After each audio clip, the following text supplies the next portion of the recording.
Hello hello, ఎవరు మాట్లాడేది?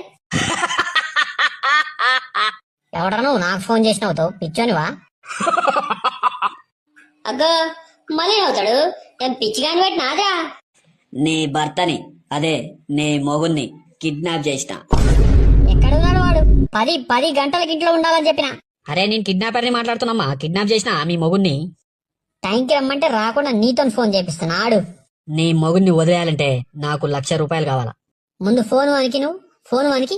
వాడే పక్క నుండి చేపిస్తున్నాడు ఫోన్ వానికి. అరే లేదమ్మా, కిడ్నాప్ చేసిన అని చెప్తున్నా కదా. ₹1,00,000 పంపు ముందు నువ్వు. ఎన్నడన్నా టైంకి రాడు, కూరగాయలు తేడు, సరుకులు తేడు, నీ దగ్గరకు వచ్చి చేరినాడు. అరే నాకెందుకు చెప్తున్నావమ్మా? నేను కిడ్నాపర్ని, కిడ్నాప్ చేసిన. ముందు నిన్నారా ఇప్పటిదాకా బయట తిరుగుతుంటే ఏం చేస్తారా? నీ పిల్లని వదిలేసినావురా? హలో హలో హలో ఏంద్రా హలో? అసలు వాడు రాని చెప్తా. 10 గంటలకు రాకపోతే డోర్లన్నీ మూసేస్తా అని చెప్పినా. అరే వదిలేస్తున్నామ్మా, వదిలేస్తున్నాగు. నీ మొగుని వదిలేస్తున్నాగు. ఒక్క పని చేతగా ఎప్పుడు ఇదే లొల్లి. అరే అమ్మా వదిలేస్తున్నానమ్మా, వదిలేస్తున్నా. ఆగు ఆగు. లేవు ఎట్లుంటున్నావు దాంతో? ఇంకోరా ఈ ₹1000 తీసుకొని ఏమన్నా తిరిపో. ఆ లక్ష్యాలు నేనే ఇస్తాను, నీ కాడ ఉంచుకోండి సార్.